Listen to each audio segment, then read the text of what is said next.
오늘 우리에게 주시는 말씀 고린도후서 3장 1절에서 6절까지 말씀입니다. 고린도후서 3장 1절에서 6절 한 절씩 교독하겠습니다. 우리가 다시 자천하기를 시작하겠느냐? 우리가 어찌 어떤 사람처럼 추천서를 너희에게 붙이거나 혹은 너희에게서 받거나 할 필요가 있느냐? 너희는 우리의 편지라. 우리 마음에 썼고 무 사람이 알고 읽는 바라. 너희는 우리로 말미암아 나타난 그리스도의 편지니 이는 먹으로 쓴 것이 아니요 오직 살아계신 하나님의 영으로 쓴 것이며 또 돌판에 쓴 것이 아니요 오직 육의 마음판에 쓴 것이라.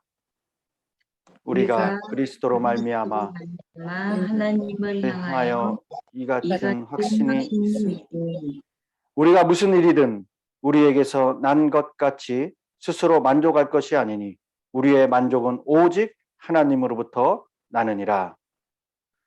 그가 또한 우리를 새 언약의 일꾼 되기에 만족하게 하셨으니 율법 조문으로 하지 아니하고 오직 영으로 함이니 율법 조문은 죽은 것이요 영은 살리는 것이니라. 아멘. 오늘 우리에게 주시는 말씀입니다. 고린도 전후서로 나누는 슬기로운 성도 생활 26번째 시간입니다. 어제 여러분들 2장 후반부의 말씀으로 나눴던 주제를 기억하시죠? 우리 그리스도인들은 이 시대에 그리스도의 무엇임을 배웠습니까? 향기이다라는 것을 우리가 나누고 배웠습니다. 오늘 3장 말씀은 우리가 어떻게 새 언약의 일꾼, 즉 복음의 일꾼이 되었으며 또 새 언약의 직분이 얼마나 영광스러운지, 그리고 새 언약으로 인해서 우리가 누릴 수 있는 축복에 대해서 이 3장 전체의 말씀을 내용이 그렇습니다. 그런데 우리가 이제 오늘은 앞에 전반부 말씀만 나누고 은혜를 나눕니다.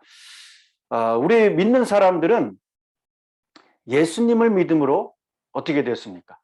죄와 사망 권세로부터 구원을 받고 영생을 누릴 수 있게 되었고 하나님 나라에 대한 산 소망을 그렇게 갖게 되었죠. 이것은 전적으로 하나님께서 우리 믿는 자에게 은혜로 주시는 놀라운 선물, 즉 은총입니다. 은혜입니다. 우리 믿는 자들은 이런 축복만 받은 것이 아니라 영광스러운 복음을 증거하는 새 언약의 일꾼으로서의 사명도 동시에 받았어요. 오늘 말씀을 통해서 이 은혜를 마음에 되새기고 이 은혜의 사명을 감당하는 이 슬기로운 이 하나님의 종들이 되시기를 간절히 축원합니다. 여러분, 당시 고린도 교회 내에는 이 교회를 어지럽히는 유대 율법 교사들이 있었습니다. 바울 당시에는 예루살렘 교회에서 이 사역자들을 파송을 할 때 오늘 본문에서도 나오지만은 추천서와 함께 교회에 파송을 하였습니다. 그래서 자기들만이 가르칠 수 있는 자격이 있고 바울은 그런 추천장이 없다. 그렇기 때문에 바울은 사도가 아니고 하나님의 일꾼으로서 자격이 없다라고 그렇게 주장을 하는 것이죠. 그로 인해서 일부 고린도 교회인들은 이런 주장하는 자들에게 미혹되어서 바울을 적대시하였습니다. 이에 바울은 자기에게는 이 사람이 발행하는 그런 추천서가 필요 없다. 왜냐? 고린도 교회 성도들, 그 성도들이 바로 바울이 하나님의 종, 사도임을 증명하는 추천장이기 때문이다 라고 그렇게 반박합니다. 고린도 교회는 사도 바울이 고린도 지역에서 복음을 전하고 성령이 역사하셔서 세워진 교회입니다. 그렇기 때문에 고린도 교회의 개척자이며 영적 아버지와 같은 그 사도 바울이 고린도 교회에 자신을 추천해야 한다는 말은 굉장히 말도 안 되는 소리입니다. 황당한 소리죠. 그러므로 바울 자신은 다른 사람들처럼 고린도 교회를 향해서 누구에게 추천서를 받을 필요가 없다고 말하면서 어떻게 고백합니까? 너희가 고린도 성도들, 너희가 우리의 마음의 편지다라고 고백을 하고 있습니다. 고린도 교회는 이 사도 바울의 전도로 이루어졌고 그의 가르침을 받아서 고린도 교회의 교인들이 믿음이 자라고 그들의 심령에 그리스도의 형상이 그렇게 이루어졌습니다. 그 자체가 사도 바울이 하나님의 종이요 참 사도라는 편지다. 그것이 추천서다. 다름이 없다는 것이죠. 다른 사람들도 고린도 교회를 볼 때에 사도 바울은 참으로 정말 하나님이 쓰시는 신실한 이 종이라는 것을 알 수 있었습니다. 그래서 너희는 우리로 말미암아 나타난 그리스도의 편지니 이는 먹으로 쓴 것이 아니요 오직 살아계신 하나님의 영으로 쓴 것이며 또 돌판에 쓴 것이 아니요 오직 육의 마음판에 쓴 것이다. 이 구절을 제가 말씀을 준비하면서 읽는데 얼마나 제게 큰 깨달음이 있는지 큰 은혜가 넘쳤습니다. 바울은 지금 고린도를 가리켜, 고린도 교인들을 가리켜, 그리고 지금 현재 우리를 가리켜서 너희는 우리로 말미암아 나타난 그리스도의 편지다라고 말하고 있습니다. 그리스도의 편지다. 왜냐? 고린도 교인들을 보면서 사도 바울을 알 수 있었고 예수 그리스도를 알 수 있었기 때문에 그랬습니다. 오늘 말씀에서 바울을 대적하는 이 적대자들이 가지고 있는 추천서와 이 고린도 성도들이 이 마음속에 새긴 바울의 편지와는 전혀 다른 점이 있습니다. 첫 번째로 이 대적자들이 가지고 있는 추천서는 당시 종이에 쓰여졌습니다. 종이에 쓰였다고 합니다. 그렇지만 바울의 편지는 사람의 마음에 쓰여진 것이다 라는 거예요. 두 번째로는 적대자들이 가지고 있는 추천서는 잉크나 먹으로 쓰여진 것이었습니다. 하지만 바울의 편지는 무엇으로 쓰여졌습니까? 하나님의 영으로 쓰여졌다고 합니다. 세 번째로 적대자들이 가지고 있었던 추천서는 종이에 쓴 것이기에 몇몇 사람들만 볼 수 있었지만은 바울의 편지는 사람의 마음판에 새겨진 편지이기에 모든 사람들에게 보여질 수 있었습니다. 그래서 바울은 분명하게 말합니다. 종이에 쓰여진 추천서를 가지고 있는 적대자들은 사람의 편지이지만은 하나님의 복음을 위해서 부름받은 바울의 편지들인 너희는 그리스도의 편지다라는 거예요. 여러분, 여러분이 받은 십자가 사랑, 그 복음은 누구의 복음입니까? 여러분이 소명교회의 성도로 그리고 그리스도인으로 부르심을 받은 것이 누구에 의해서 되어진 것입니까? 여러분이 가진 복음이 사람으로부터 주어진 복음이라면은 여러분은 그리스도의 편지가 아니라 사람의 편지입니다. 여러분이 어떤 사람에 의해서 우리 교회 교인이 되었다고 생각한다면은 여러분은 하나님의 편지가 아니라 그 사람의 편지에 불과합니다. 그러나 우리가 가진 복음이 하나님께로부터 왔고 그리스도의 복음이라는 확신이 있다면은 우리는 누구의 편지입니까? 그리스도의 편지입니다. 그리스도의 편지. 여러분, 편지에는 여러 종류가 있죠. 그리고 그 내용도 굉장히 다양합니다. 연애 편지도 있고요.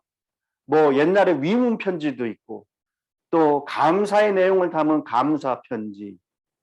그 내용에는 여러 편지들의 내용에는 기쁨도 있고 그 안에는 슬픔도 있고 희망도 있고 이 다양한 내용들이 편지에 담겨져 있습니다. 그런데 우리는 그리스도의 편지로서 어떤 내용을 담고 있는 편지입니까? 사도 바울이 우리를 그리스도의 편지다라고 말하는 것은 그 내용이 그 안에 그 내용이 그리스도에 관한 것으로 아마도 그리스도를 나타내기 위함일 것입니다. 그래서 주님을 모르는 사람들에게 십자가 사랑을 보이고 나타내서 복음의 기쁜 소식을 알게 하고 아마도 깨닫고 믿게 함일 것이에요. 하지만 때론 이 그리스도의 사랑을 나타낼 그리스도의 편지다라고 하지만은 세상 사람들보다 더 추하고 악한 죄된 모습으로 그냥 종이에 쓰여지고 연필로 쓰여진 어떤 사람의 편지, 또는 세상의 편지는 아닐까 우리는 생각해보고 깨닫게 됩니다. 우리는 하나님의 사랑을 나타내어야 할 그리스도의 편지들입니다.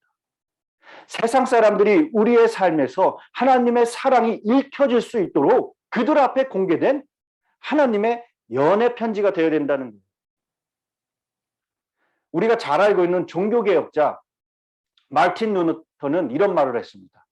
그리스도인은 성경책을 보고 예수를 믿지만은 그리스도인이 아닌 다른 사람들은 그리스도인을 보고 예수를 믿는다.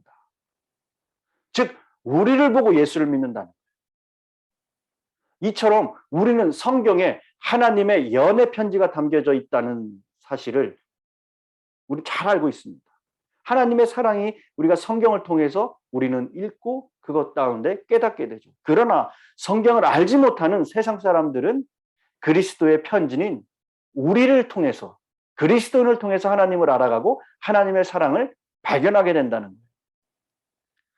그러기에 우리는 세상 사람들을 향해서 하나님의 사랑과 그리스도의 사랑을 드러낼 수 있는 그리스도의 편지가 되어야 될 줄 믿습니다.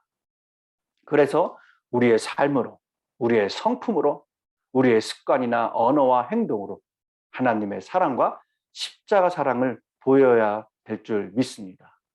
저와 여러분은 그렇게 그리스도의 편지예요. 우리의 가정에서, 직장에서 만나는 사람들에게 그리스도의 편지답게 우리는 살아내야 합니다.